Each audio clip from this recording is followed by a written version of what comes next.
Send in your questions, folks.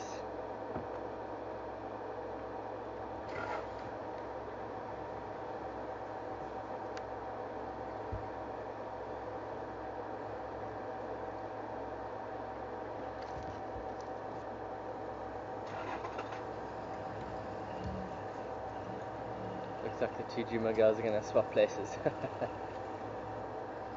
Okay.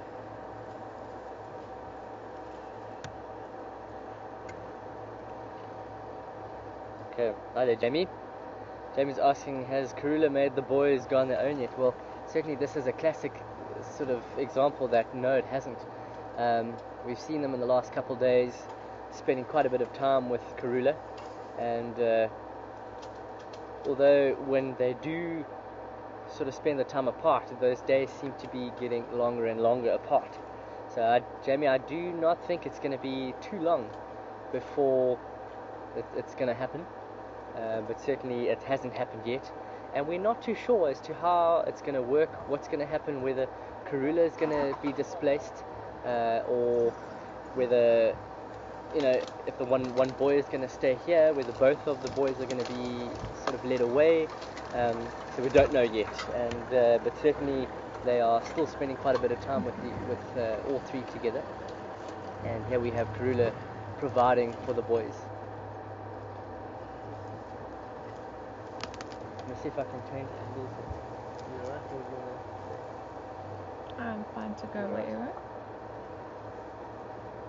If you can't really see his face, so I think I'm going to go around, see if I can get a better view. Let's try and get a better view here.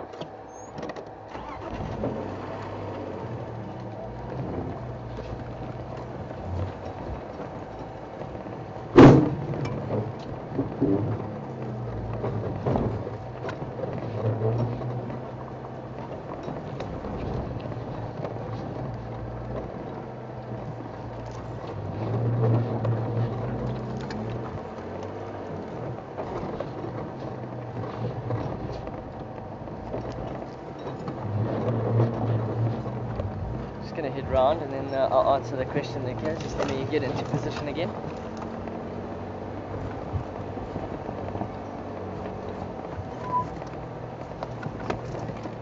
It's a bit better. So we've shaded from the sun as well now. Much better. Alright, goes the question.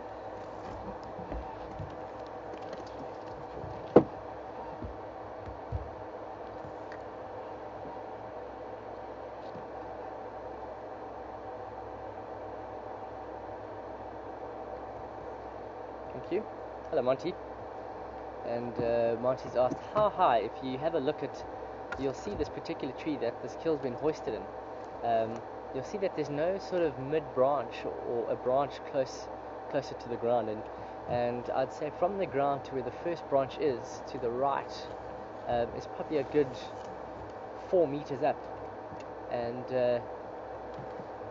sort of Monty asked, how high can a leopard go in a tree like this? And certainly I've seen a picture, Monty, of a leopard hoisting a kill up, I can't remember what tree it was, but it was at least 20 meters into the fork of this tree. It was a huge tree, 20 or so meters up into the fork of this tree. You know, as long as they've got the energy to sustain it, they've got that sort of ability and power to be able to hold that kill in the mouth. This is not a very large kill, so Karula, with the experience, being able to hoist this kill up the tree, certainly it's a tree like this, of this width and size, was not a difficult task.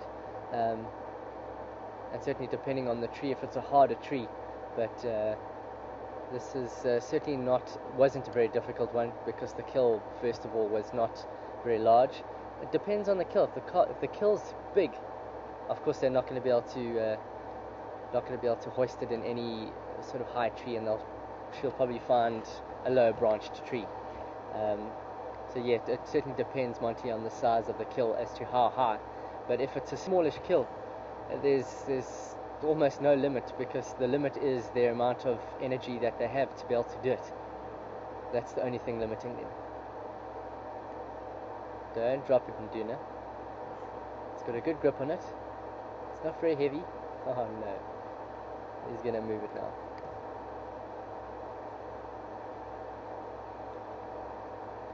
He's taking it onto a very thin, flimsy branch. What are you doing, my boy?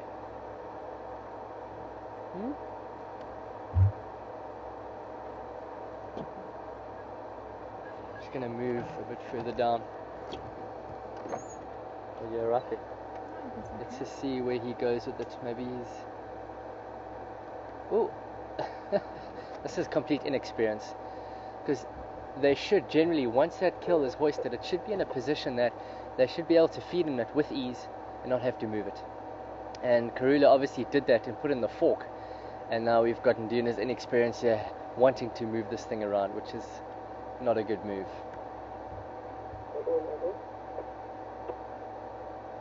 Hope no one is grossed out by this. Of course, this is all natural. This is how these animals provide for themselves.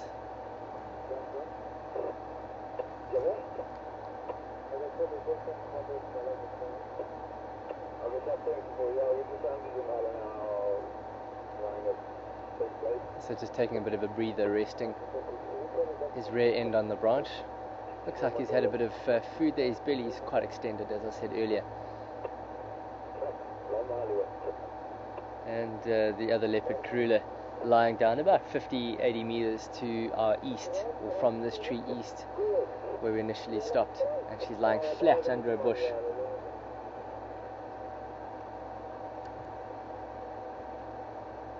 See the hyperventilating. Of course, the fuller the stomach gets, it engorges and expands, and of course putting pressure on the lungs, giving the breath, shortened breath, and having to do this sort of hyperventilation a bit.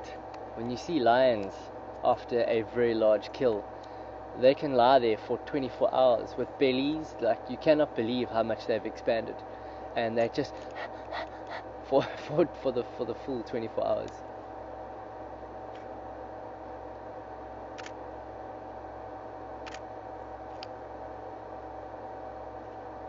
Beautiful view, typical of a leopard in a tree with a kill, posing very nicely for us.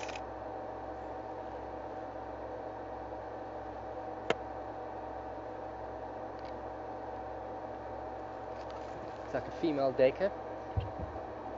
Yeah, it was a female duiker. Females do not possess any horns where the males do, and I remember seeing a duiker here before. Where are you going? Where are you going?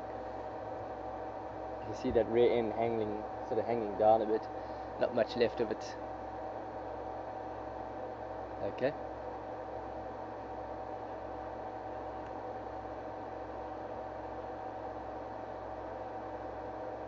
Okay. Joshua Nathan Eli asking, how tall is this marula? This is a marula tree, by the way, that Induna is in. Well, he's standing at about 4.5 meters, and the whole tree is probably a good probably about 7 meters high. So about 20 feet around about. So if this leopard falls, it's certainly going to do a bit of damage. But you can see how at home this leopard is in this tree. Hey? Thanks, guys. You're sending in some good questions there. Keep them coming.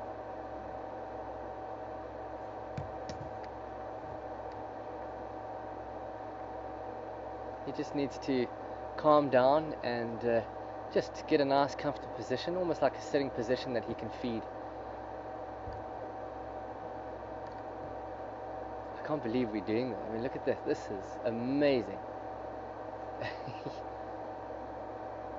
It's like he's looking down at the ground going, okay, I want to go down, but how am I going to do this?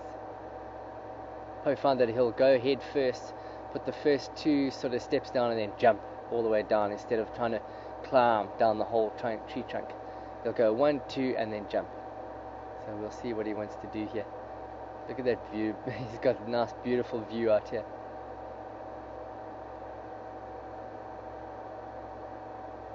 That's that lowest branch that he's on, and that's about 4 meters off the ground.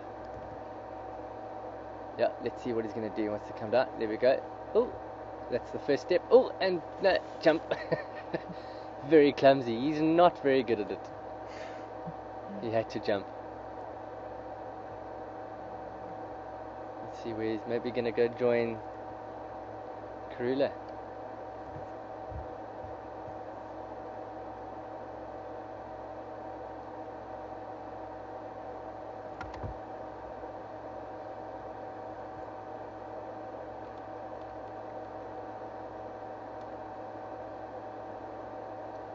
I'm gonna go join Mom.